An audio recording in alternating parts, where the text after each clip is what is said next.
교육을 변화시킬 수 있을까라는 제목을 드렸는데요. 제목 그냥 부탁을 받고 이렇게 주변 둘러보다가 하나 뺏겼어요. 혹시 교육은 사회를 바꿀 수 있을까, 변화시킬 수 있을까라는 책이 마이클 애플의 책이 있어요. 물론 여러 가지 선생님들 생각이 있겠죠. 사회가 바뀌어야 교육이 바뀐다는 분들도 계실 거고, 교육이 바뀌어야 사회가 바뀐다는 분도 계실 거고, 혹은 지금 다들 같은 생각을 하실 수 있다고 생각하시겠지만 사회가 변화된다는 게 도대체 뭔가에 대한 생각에 따라서 교육은 변화시킬 수도 있고 사회를, 혹은 굉장히 무기력하게도 느껴질 수도 있을 것 같아요. 제가 오늘은 그럼 학교는 기존에 굉장히 많은 교육 정책들, 큰 거대 담론들 중심으로 내려오던 제도 변화, 정책 변화가 아니라 학교를 변화시키는 것들이 도대체 교육을 변화시킬 수 있는가에 대한 간단한 제 생각을 나누어 드리려고 하고요. 선생님들 생각도 좀 들을 수 있는 기회가 되면 저도 공부가 될 것 같습니다. 간단하게 들어가면서 너무너무 쉬울 거예요. 제 답이 한번 생각해 보세요. 선생님. 제가 이거는 2017년인 것 같아요. 이렇게 한 자리 모인 자리에서 이거는 네모다라고 했을 때 네모에 넣어 주신 거예요. 이거는 소개팅이다라고 하신 분이 계셔요. 소개팅이다. 지금 대답을 할 수 없으니까 그냥 진행을 해볼게요. 이건 소개팅이다. 뭘까요 도대체? 이거는 12월 31일이다 라고 하신 분도 계셔요. 이건 소개팅이다. 이건 12월 31일이다. 이거는 도명산에 오르는 것이다 라고 하셨는데 도명산이 괴산에 있대요. 괴산에 있는 산인데 이거 생각하면 도명산에 오르는 것이다. 어떤 분은 생명수라고 해주셨고요. 어떤 분은 모두 함께 하는 것이라고 해주셨고, 이제 이쯤 되면 이제 맞출. 어떤 분은 월요일이 기다려지는 학교라고 하셨어요. 저는 사실 별로 동의가 되지 않아요. 대충 뭔지는 이제 아시겠죠? 한번 가볼까요? 어떤 분은 본심을 전할 수 있는 학교라고 하셨는데, 어떤 분들은 그만큼 반대로 말하면 본심을 전하기가 힘든 학교 구조가 있기도 한가 봐요. 또 어떤 분은 이렇게 말씀해 주셨어요. 교사가 희생해서 학생이 행복해지는 학교. 이렇게 말씀하시기도 하셨어요.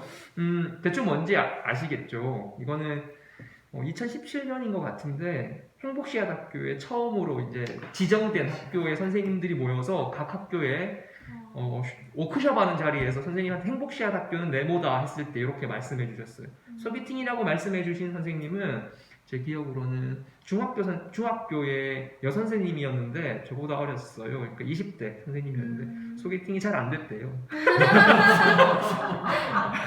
소개팅이 잘 안 됐는데 그럼에도 불구하고 포기하지 않고 소개팅을 또 할 것이다. 이제 그러면서 약간 설렘과 좀 걱정과 이런 복잡한 게 있는 것 같아요. 또 어떤 선생님은 도명산에 오르는 것이라고 해주신 분은 교직 경력이 제가 학교도 기억, 괴산 송면중학교 선생님이셨는데 교직 경력이 30년 넘는 남 선생님이셨어요. 뒤에 도명산이 있는데 산에 오르기 전까지는 너무 가기 싫고 부담스럽고 어려운데 막상 산에 오르고 어느 정도 궤도에 오르면 오길 잘했다라는 생각이 들어서 아마 행복시앗학교도 그럴 것 같다라는 기대가 있다라고 하셨는데 저는 굉장히 인상 깊으셨어요. 그러니까 교직 경력이 30년 넘으신 선생님이 학교의 변화에 기대를 가지시고 또 가슴 설렘을 좀 가지고 계신다는 게 너무너무 고맙고 하여튼 그런 자리였어요. 월요일이 기다려지는 학교는 저도 이제 행복시앗학교 근무하고 있는데 잘 안 기다려지던데 잘 모르겠어요. 그리고 어떤 선생님은 교사가 희생해서 학생이 행복해지는 학교라고 해주셨는데 아무래도 새로운 것들, 기존에 해오던 것들이 아니라 새로운 것들을 변화를 만들어낸다라는 건 아무래도 조금 힘듦과 고통이 동반되는데 그걸로 인해서 학생이 행복해지지 않을까. 반대로 따지면 행복시앗학교인데 왜 교사는 안 행복해 이렇게 얘기하시는 분들도 계세요. 제가 우스갯소리로 또 이런 얘기도 많이 해요. 내 아이는 보내고 싶은데 나는 근무하기 싫은 학교 이렇게 표현하기도 합니다. 이게 이제 2016년, 17년 이제 혁신학교가 막 부흥되고 어느 정도 궤도에 들어왔을 때고 김성원 활동가 선생님께서 보여주신 그런 영상을 보면 행복시앗학교에 대한 개념들이 굉장히 다양한 걸 알 수 있어요. 이지영 선생님이 페미니즘에 대한 강의 해주셨던 거 기억이 나는데 왜 페미니즘을 요즘에는 페미니즘 뒤에 S를 붙이잖아요. 그래서 여성주의로 번역하지 않고 페미니즘에는 다양한 해석들과 지금도 여전히 경합하는 과정들이고 다양한 지향들이 존재하고 그것들을 이제 구성해 나가는 과정이라고 표현하는데 저는 혁신학교도 그런 거라고 생각이 들어요. 혁신학교에 대한 개념들은 어찌 보면 선생님들마다마다 다 다르게 구성하고 있지 않을까 싶은데요.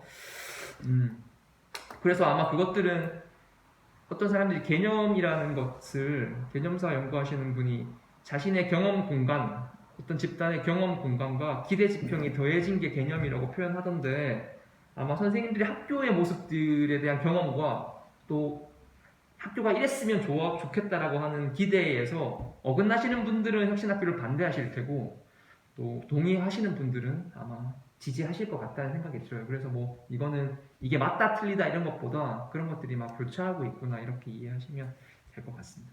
행복시간학교 간단히 이제 말씀드렸고요. 저한테는 학교라는 공간이 이런 공간이었어요. 선생님들도 아마 여기 계신 분들은 학교 다니실 때는 이런 배치 구조가 굉장히 익숙하실 거예요. 앞으로 다 보고 선생님을 보거나 뭐 문제를 막 풀거나 선생님 한 명 대 학생 이렇게 다 하는 강의식 수업이 굉장히 익숙하시죠? 이런 모습은 혹시 기억나시나요? 저한테는 굉장히 이런 장면들이 혁신학교에 대한 기대를 가지게 한 장면들이었어요. 이 사진은 제가 뭐라고 검색했는가 하면 학업성 취도 평가 일제고사라고 구글에 검색해서 나온 사진이에요. 그때 학생들이 학교에서 모의고사를 초등학생들도 막 풀었답니다. 그리고 토요일도 막 나오게 하고 막 그랬던 기억이 나서 이게 너무너무 고통스러운 저한테는 경험이었어요. 시간이 지나서 저도 조금 공부할 기회가 있다 보니까 이런 정책들이 그냥 나온 게 아니라 교육 정책가들이 뒤에 있구나라는 걸 알게 되었어요.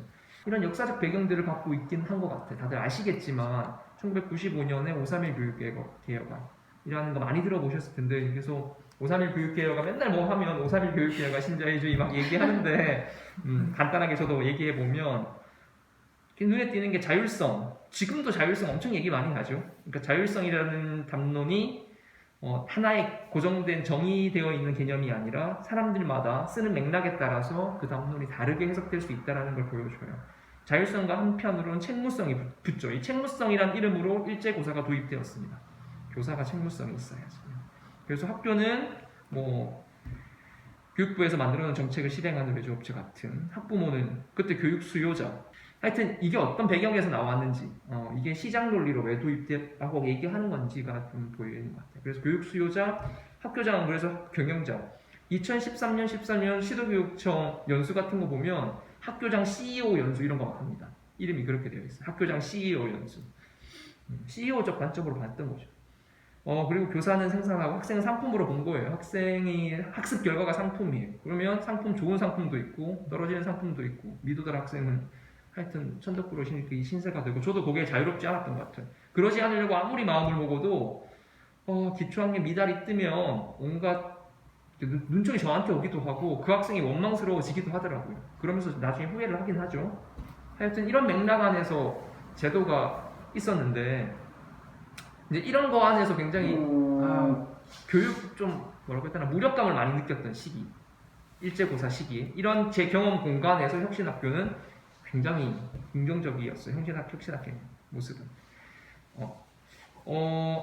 제가 아까 미국에서 왔다고 하니까 간단하게 그냥 읽을 거 하나 소개해드리면 다인 레비치라는 사람이 미국에서 NCLB라는 뜻은 굉장히 좋아요. 단 한 명의 아이도 놓치고 갈 수 없다라는 NCLB 정책, 부시 대통령 정책에서 교육 차관보를 지낸 사람인데 긍정적으로 평가하는 건 교육 정책이나 어떤 정책을 입안하고 나서 반성하는 글을 쓰는 건 굉장히 드물어요.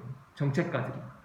그런데 다이애나 레비치는 이게 반성문이에요. 반성문. 자기가 몇 년간 이게 교육을 변화시킬 수 있을 거라고 미국 전역을 돌아다니면서 홍보하고 하고 다녔는데 실제로 학교의 상황을 보니 이 학급 성취도 평가가 학교를 얼마나 피폐하게 만드는가를 자기가 눈으로 목도하고 이 방식은 안 된다라고 하는 걸 써놓은 책이에요. 좀 딱딱한 책이긴 한데 네, 그런 책입니다. 그리고 오른쪽의 책은 조금 편안한 나포피치라는 표현이 더 마음에 들긴 하는데 학교는 시장이 아니다. 시장 논리로 접근하면 안 된다. 뭐 이런 책입니다.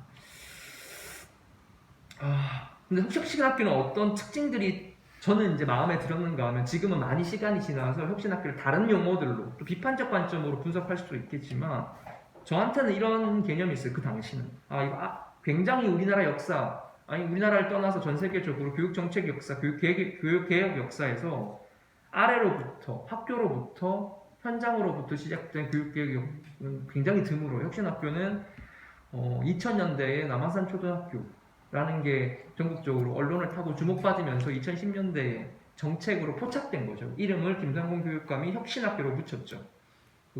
이름이 네이밍이 잘 됐는지 안 됐는지는 뭐 각자 다 표현할 수 있겠지만 하여튼 이렇게 아래로부터 되었다.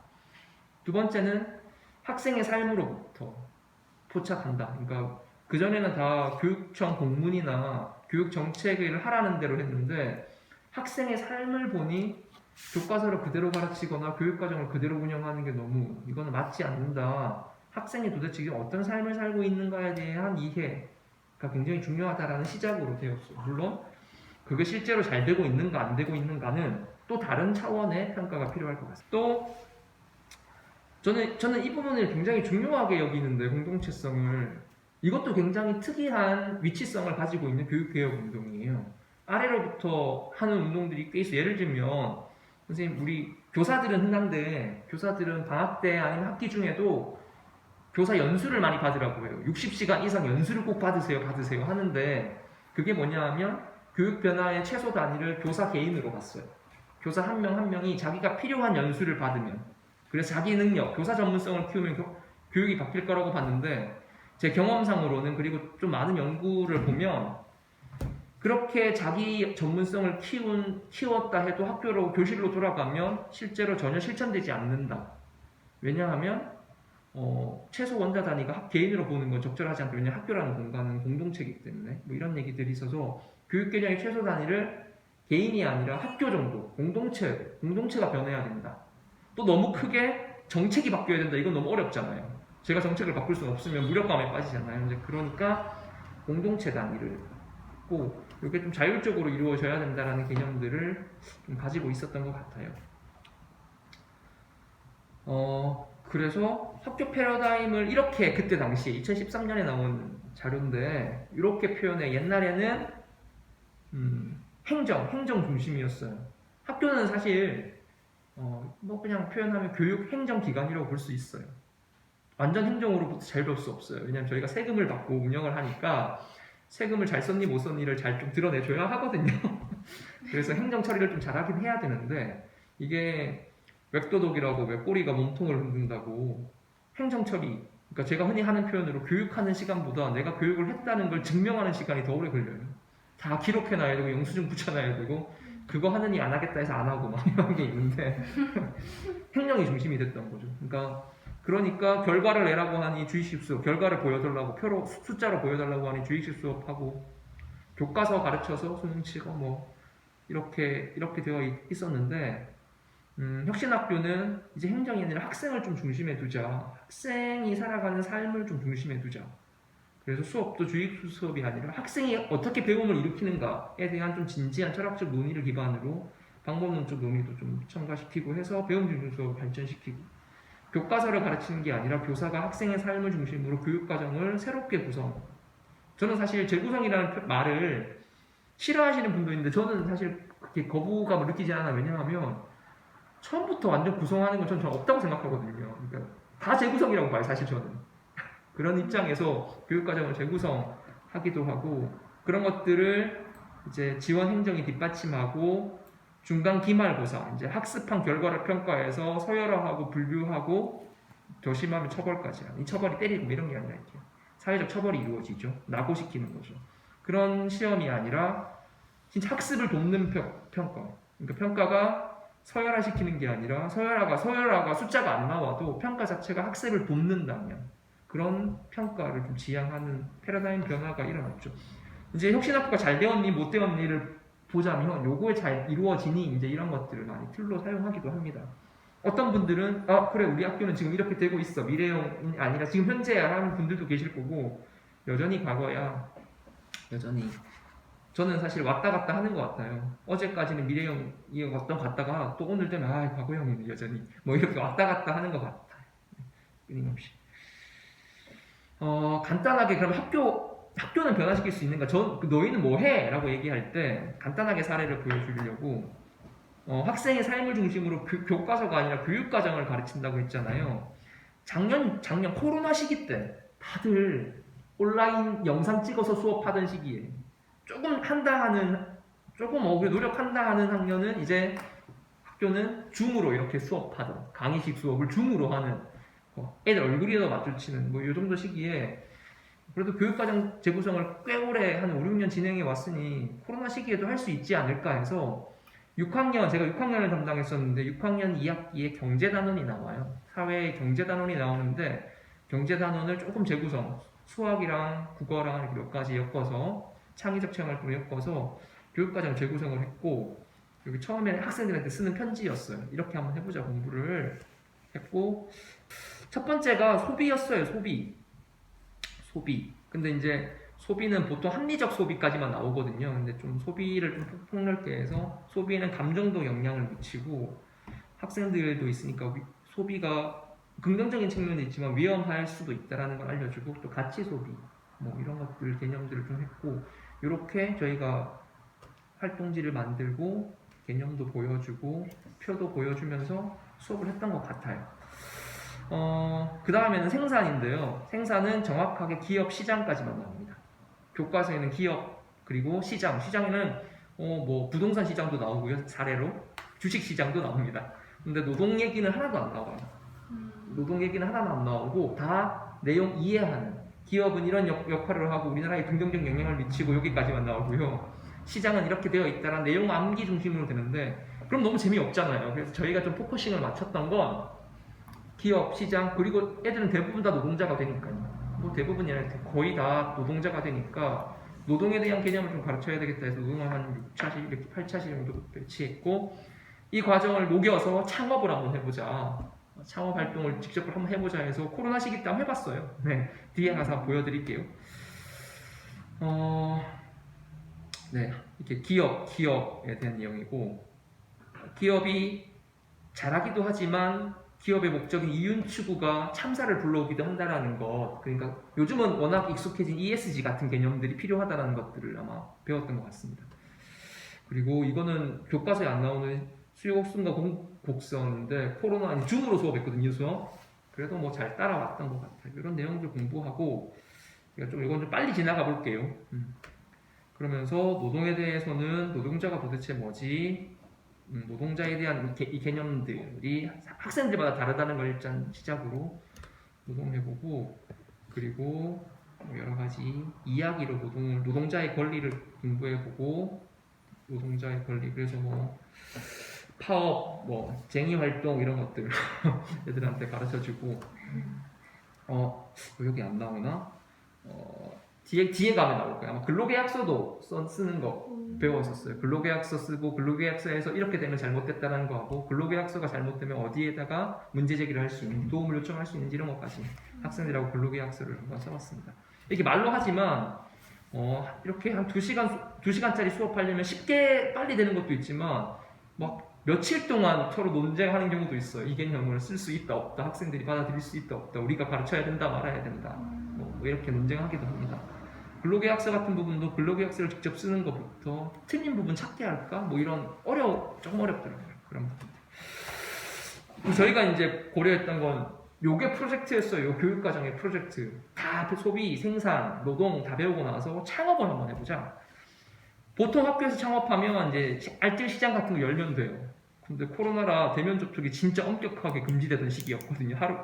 학교에 이틀밖에 못 나오더라고요. 그래서 인터넷 상점을 개설해서 온라인 시장을 활용해보자라고 했는데 저희 학교 동학년 선생님 동생이 그런 웹사이트를 좀 만들 수 있는 친구가 있었어요. 굉장히 무보수로 이제 뭐 예원해서 온라인 마켓을 하나 만들고 성화몰이라는 마켓을 하나 만들었어요. 그리고 거기서 구매하고 이제 관리하면서 전달은 택배 방식으로 전달해주자 뭐 이렇게 진행했던 것 같습니다. 그래서 약 한 2주간 창업에 관련된 수업을 했었는데 여기 보시면 뭐 사업 계획서 작성부터 설문조사 분석, 성화페이도 만들어서 성화페이 가입시키는 거, 물건 구입, 상품 홍보 뭐 이런 거 나중에 평가까지 진행되었는데 뒤에 활동지가 조금 나올 것 같아요. 그러니까 사업, 도대체 사업이 뭐지? 이제 원가, 상품 가격, 판매 이익 이런 개념들을 배워야 했어요. 물론 교과서에는 하나도 안 나와요. 근데 이걸 알아야 기본적으로 창업이라는 걸 할 수 있으니까. 그래서 원가, 뭐 이런 개념들을 공부하고 비교해 보는 거. 그때 뭐 지우개도 해봤고 마스크 가지고도 해봤어요. 마스크가 어떻게 팔면은 이거 이익이 되는가. 무조건 판다고 팔면 손해 나는 경우도 있잖아요. 뭐 그런 경우들.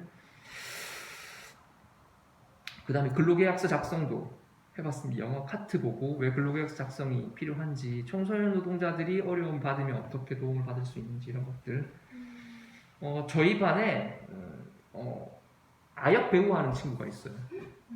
그 친구 사례도 좀 이야기 좀 나누고 듣고 하고 했었던 기억이 납니다. 그래서 18세 미만 연소근로자 표준근로계약서는 이걸 한번 써보고 싶었는데 이거 너무 어려워서 하나는 잘 작성된 거, 두 번째로는 잘못 작성된 걸 하나 놓고 틀린 그림 찾기처럼 뭐가 잘못됐는지 찾고 왜 잘못됐는지를 찾는 수업으로 근로계약서가 어떻게 구성되었는지 이 수업은 그렇게 진행했습니다. 네. 이제 여기까지 배우고 나서 아이들하고 모둠을 만들어서 수업을 했어요. 각 반당에는 저희가 한 24명, 25명 정도 돼서 6명씩 사모둠을 줬고 창업자금을 5만원 줬어요. 창업자금 5만 줄 때는 아이들한테 말할 때는 창업 계획서를 작성해서 창업 계획서 애들한테 발표해서 잘 만들면 3만원 아니 잘 못 만들면 3만원 뭐 잘 만들면 5만원 했는데 조금 좀 부실하게 만든 친구들은 이렇게 독려해서 잘 만들게 해서 다들 5만원씩 줬던 것 같아요. 학급 운영비로 계산을 했고요. 이거 학교 행정실에서 굉장히 많은 도움을 주셨어요. 그래서 상품 만들기 위해서 인터넷이나 아니면 주변에 뭐 다이소 이런 데서 물건 구매해서 학생들이 직접 와서 만들었어요. 이것도 코로나가 조금 심할 때라 이렇게 모여도 되나 이런 얘기들이 있었어요. 근데 뭐 해보자 했고 이렇게 안 해도 애들 집에서 다 만나고 놀고 있을 때였어요. 그래서 어차피 우리 있을 때 우리 공론해서 하고 잘못되면 수업이라고 하고 잘리진 않겠지 하면 수업했던 기억이 납니다. 상품 제작을 하고 나서 할 때 이제 시장 수요 조사 이런 것들도 해서 어떤 상품을 만들지 이런 것도 만들었고 설문조사도 밴드 통해서 설문조사도 했던 기억이 납니다. 그러면 이제 이걸 통해서 가격 같은 걸 설정했어요. 얼마를 가격해야 내가 이윤이 날까? 얼마를 팔아야? 나중 뒤에 가면 손해를 받는지 이익을 받는지가 나오겠죠. 그래서 상품 홍보도 어플리케이션 굉장히 좋은 어플리케이션 같은 거 많아서 애들 금방 습득하니까 상품 로고 만들고 광고 만들고 이렇게 해서 상품 홍보도 하고 그리고 상품 판매하고 상품 구입할 때는 이거 설명하는데 조금 오래 걸렸어요. 온라인 상에 하는 거고 애들이 다 이제 성화몰에 각 입점에 있는 몰의 점주들이어서 어떻게 물건이 재고가 얼마 남는지 이런 것들을 설명해야 됐었어요. 그런 것들 했는데 뭐 다들 잘했습니다. 애들 막 그날만 오픈하기만 기다렸고 막 많이 팔리면 엄청 좋고 안 팔리는 애들은 이제 학교 돌아다니면서 교장선생님한테 강매하기도 하고 다행히 잘 사주셨어요. 뭐 얼마나 기특하겠어요. 쓸데없는 거 참. 저희가 계속 고민했던 건 하나 고민은 이거였어요. 이거 이 취지는 다 좋은데 이거 쓰레기 아니야? 이거 환경 생각하면 이런 거 하면 안 되는 거 아니야? 이런 생각했는데 그래도 다행히 많이 사주셨고 생각보다는 퀄리티가 조금 있게 나왔는데 모르겠어요. 이렇게 막 쓰레기가 끝나고 나서 쌓이는 쓰레기를 보면 가슴이 많이 아팠어요.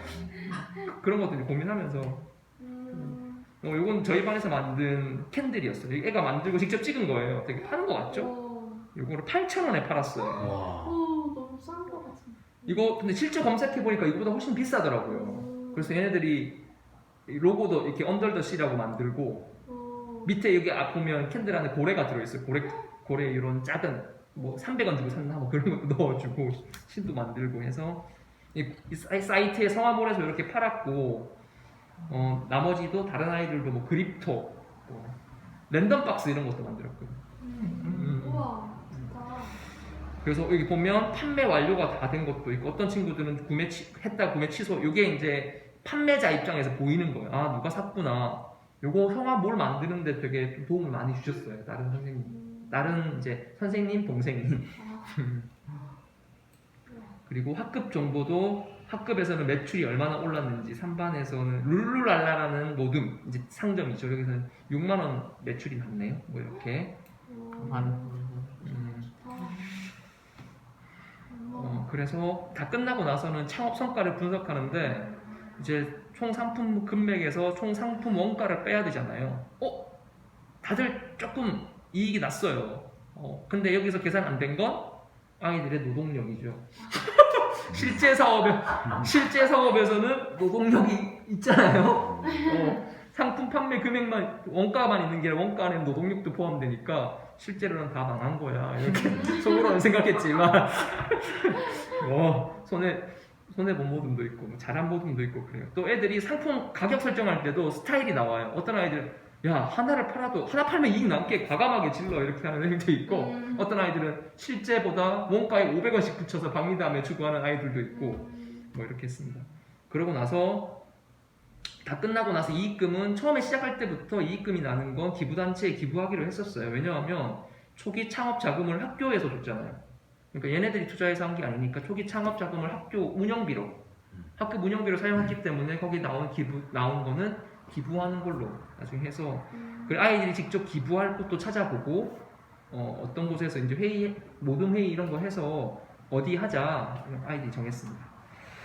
그리고 수업 마무리하면서 자기 소비 성향 같은 것도 나는 합리적인 소비를 하는 편인지 나는 감정적 소비하는 편인지 과시적 소비를 하는 편인지 가치 소비를 하는 편인지 이런 것들을 해보고 자기의 활동에 대해서 자기 평가죠. 이런 것들이 이제 평가예요, 선생님. 나의 소비 활동은 만족스러운가요? 이제 이런 거는 수업 같지만 수업이자 평가, 수업으로서의 평가인데 자기 활동을 보면 자기 이해가 되니까 다음 학습에는 도움이 되겠죠. 네. 어떠세요? 이제 혁신학교에서는 이런 거 해요. 이렇게 하면 교육이 바뀔까? 모르겠어요. 선생님. 교육이 바뀔까요? 이렇게 교육이 바뀌면 사회가 바뀔까요? 예. 그런 고민들이 들어요. 그런 생각들을 합니다. 제가 책 하나만 간단히 소개해드리면 레리 쿠반이라는 미국 교육사학자인데요.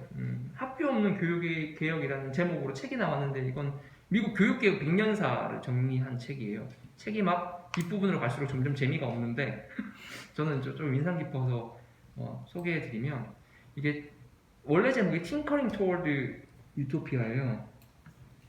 팅커링이 뭐냐 하면 땜질이라는 뜻이래요. 땜질. 근데 우리 흔히 땜질이라고 하면 좀 부정적 인상을 가지고 있잖아요. 그런데 많은 사람들이 혁명이나 변혁처럼 사회를 한꺼번에 변화시킬 수 있을 거라고 생각하지만 실제로는 사회는 저희같이 소소한 사람들, 저같이 소소한 사람들이 끊임없이 이렇게 새는 곳에 땜질하고 틈을 메우고 혹은 틈을 벌리고 하는 것들로 인해서 조금씩 한 발 한 발 다가가게 되고 미끄러지기도 하고 그러는 것 같아요. 그래서 이게 보면 개혁에 대한 정책 논의가 이상향적이고 요란할 때도 있지만 소위 요란했던 그러니까 우리 기억에 남는 것들 있잖아요. 기억에 남는 교육 변화 정책들이 실제 분석해보니까 이 사람 말로는 실제 교실이나 학교를 변화시킨 사례가 거의 없다는 거예요. 그 사람이 교육 개혁이 성공했다라고 보는 관점은 수업이 변했냐 교육과정이 변했냐인데 실제 그런 것들은 모양만 바꿨을 뿐 실제 변화를 이뤄내지 못했다라는 얘기를 하면서 그러한 변화는 보니까 소소한 학습 공동체 하는 선생님들이 지역에서 연대하는 선생님들이 소소하게 이렇게 바꿔내더라. 유토피아를 교육개혁을 팅커링하고 있더라. 이런 내용입니다. 이제 이런 관점에서 바라보면 저는 혁신학교가 교육을 조금씩 땜질하면서 바꿔가고 있지 않나. 물론 여전히 고민도 되고 성찰해야 될 지점도 있지만 이렇게 생각하고요. 이 논문도 하나 그냥 제가 그냥 소개하면 이건 1950년대 진보주의 교육, 미국에서 진보주의 교육이 어떻게 로맨스 했는가, 그러니까 서로 사랑하기도 하고 갈라지기도 하고 다투기도 하고 했는가인데 이 사람이 결정적으로 얘기하는 건 존 듀이로 대표되는 교육 철학, 교육 미시 방법론 요런 거에서는 요런 한 사조가 있고 진보주의 교육운동에 손다이크 교육 심리학자인데요. 교육은 행동의 계획적인 변화 뭐 이렇게 정의한 그 사람 손다이크 말인데 그렇게 했던 이 사람 대표적인 행정주의 진보주의 담론의 대표였는데 미국은 두 개가 경합하다가 행정주의 진보주의로 빠졌다라고 얘기하고 존 듀이로 대표되는 교육 철학은 대학교 안에서 담론으로 갇혔다, 말로만 갇혔다라고 표현해요. 근데 제가 이걸 보면서 최근 일어나는 진보주의의 교육 운동이 자칫 이런 우려가 있다, 이런 모습을 띈다라는 조금 걱정이 돼요.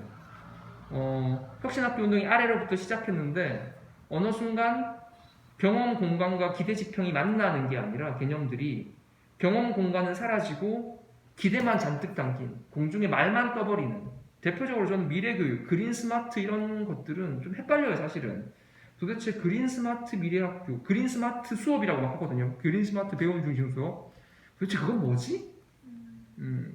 그런 것들이 경험은 쌓이지 않고 말로만 계속 나오는 것들, 여러 가지 원인이 있을 텐데 이런 부분들은 진보주의가 행정주의로 빠지는 것에 대한 우려가 조금 생기기도 해요. 그래서 다시 현장에서는 팅커링을 좀 열심히 좀 해야 되겠다는 생각을 합니다. 빨리 마무리해야 될 텐데. 혁신학교가 근데 많진 않아요. 그러니까 아까 경기도랑 서울은 막 반대하시는 분들 계셨잖아요. 거기는 그 이유가 있어요. 경기도 같은 경우는 이제 경기도의 모든 학교는 혁신학교라고 선언했어요. 그러니까 모든 학교가 혁신학교라고 정책적으로 선언했으니까 그렇죠. 근데 실상을 들여다보니 혁신학교 이런 거야라는 비판이 있죠. 그러니까 그런 비판에 직면합니다. 그 정책적 전략이었죠. 서울도 마찬가지고. 근데 충북은 여전히 조금씩 하고 있어요. 요거의 장점은 혁신학교가 중시하는 가치를 잘 보여주고 중시해요. 단점은 여전히 많은 학교들이 변화되지 않고 일반 학교로 머물러 있다라는 일반화에 좀 한계가 있어요. 장단점이 있는데, 그래서 혁신학교가 학교를 바꿀 수 있는가, 교육을 바꿀 수 있는가에 대한 고민이 있는데, 뭐 저희가 바꿔줄 수 있는 건 아니고 이런 자세들을 한번 생각해 보면 좋을 것 같아요. 제가 이런 혁신학교 연수를 하고 나면, 또 듣고 나면 이렇게 해요. 우리 학교도 교육과정이나 수업 연구하고 재구성하면 좋겠다, 뭐 이렇게 얘기하고, 우리 못해, 저기 혁신학교잖아, 우리도 업무 없어. 그리고 저기 교장이 간섭 안 하잖아, 우리 교장이 노답이야.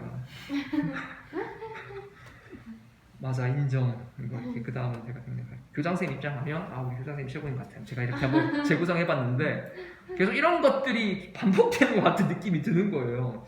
저는 참고로 저희 교장선생님이랑 엄청 많이 싸웠거든요. 교육청이랑도 엄청 많이 싸워요. 근데 그런 과정들이 동반돼야 되는데 독특한 관계들이 있죠. 독특한 관계가 있어서 그러니까 이런 친분 유대를 해치는 게, 사람 좋은 거를 잃으면 안 된다라는 그런 것들이 독특하게 문화가 있는 것 같아요. 저는 뭐 사람만 좋으면 의미 없다는 생각을 가지고 있어서 제가 별로 사람이 안 좋아요. 혁신학교에 몇 가지 오해들이 있어요. 이런 거예요. 우리도 업무 절여주면 할 수 있다. 그리고 우리도 교장이 좋으면 할 수 있다. 또 뭐 우리도 예산이 주어지면 할 수 있다. 뭐 이런 거 있는데 제가 장담컨대 못합니다. 절대 이런 걸로 시작하지 않아요. 뭐가 안 되는 거 100개 있어도 꼭 하고 싶은 하나가 있어야 돼요. 그게 있으면 할 수 있습니다. 제가 볼 때. 근데 그 하나를 못 찾아요. 근데 그게 이제 자신의 경험 공간에서 비롯될 테고, 지금까지 자기가 살아온 삶을 포기할 수 있는가? 예를 들면 승진이 되게 중요하고 가치로운 줄 알았는데 그게 아닐 수도 있다라고 선언하는 건 단순히 생각을 바꾸는 게 아니라 자기가 지금까지 한 10년, 20년 노력해온 걸 바꾸는 거잖아요. 부정하는 걸 수 있단 말이에요. 그런 선언을 할 수 있는 용기가 필요한데, 저같이 어차피 점수도 없고 아무것도 없는 사람은 쉽게 포기가 되는데, 열심히 살아오신 분들은 좀 포기가 안 될 수도 있어요. 제가 말하고 싶은 건 어떤 조건이 갖추어지면 할 수 있다가 아니라 여러 안 되는 조건이 수십 개 있어도 꼭 해야 되는 이유 한 가지를 찾아야 바뀐다. 그리고 쉽게 남들이 바꿔주진 않아요. 바꾼다고 해도 계속 발목 잡는 사람들도 엄청 많아요. 혁신학교를 이게 행복시학학교, 충북의 행복시학학교 중점 추진 과제예요. 3개인데 이게 지금 1.0, 2.0, 3.0 버전이 막 바뀌는데 순서가 막 바뀌기도 하는데 그냥 저는 이걸로 그냥 쓸래요. 첫 번째는 학교 민주주의가 실현돼야 된다. 이걸 굉장히 중요하게 여기시는 분들이 계셔요. 이분들은 어떤 경험 공간을 가지고 있는가 하면 학교가 비민주적이어서 도저히 학교를 못 다니겠다 하시는 분들이 계셔요. 교장이 너무 문제여서 뭐 이렇게 대부분. 혹은 업무가 너무 업무에 치였던 사람들은 학교가 업무가 아니라 교육 중심으로 학교가 바뀔 수 있다는 분이 계시고, 어떤 사람들은 그래도 결국은 교육과정과 수업 평가가 바뀌어야 되지 않나 이런 얘기들을 합니다. 그런데 이제 이게 한꺼번에 바뀌어야 되는데, 그러면은 이걸 한꺼번에 누가 바꿔주냐, 그게 아니잖아요. 그래서 교육 변화의 기본 단위는 혁신학교는 구조가 한꺼번에 바뀌어야 된다 이것도 아니고, 나 혼자 바꿀 수 있다 이것도 아니에요. 옆에 몇 명 꼬셔서 학교를 조금 바꿔보자, 학교를 기본 단위로 삼아보자는 거였고, 두 번째로는 자기의 삶의 경험들, 실존을 바탕으로 재명rek화해서 바꿔내야 된다. 그 변화는 나로부터 시작되고 된다가 아니라 끊임없이 되기의 과정이 미끄러져요. 계속 어긋나고 미끄러지고 탈구되고 벗어나고 이렇게. 근데 다 결론이 있는 게 아니라 아마 평생 이렇게 해야 될 것 같아요. 교사 하기 동안은. 네.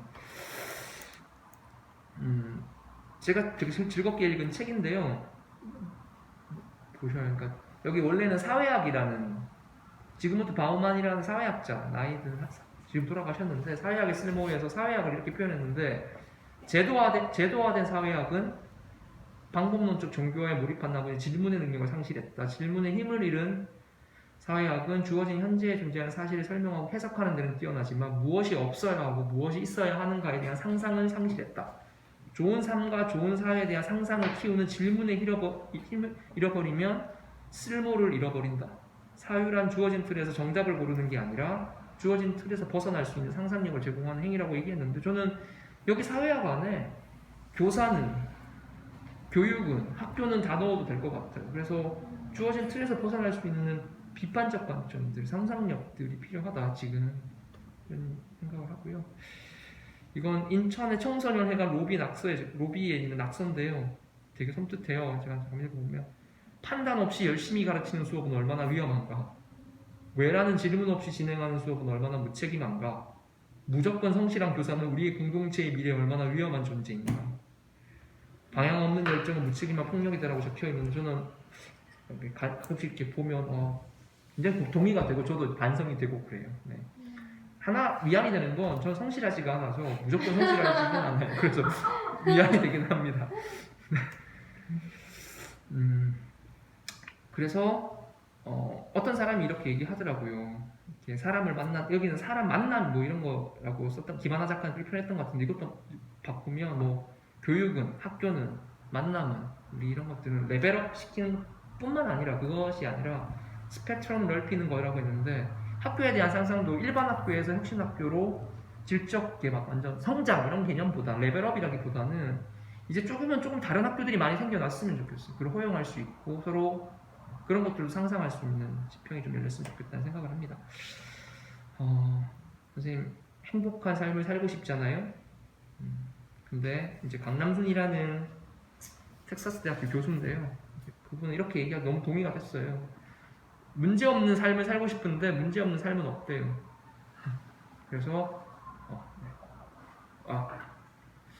어떻게 하면 문제없는 삶을 살 수 있을까라는 고민하기보다, 나는 어떤 문제들과 씨름하는 삶을 살 것인가 해보면 자기의 삶의 모습들이 그려지지 않을까. 그래서 의미 있는 시공간을 좀 만들어 봤으면 좋겠다, 다 같이.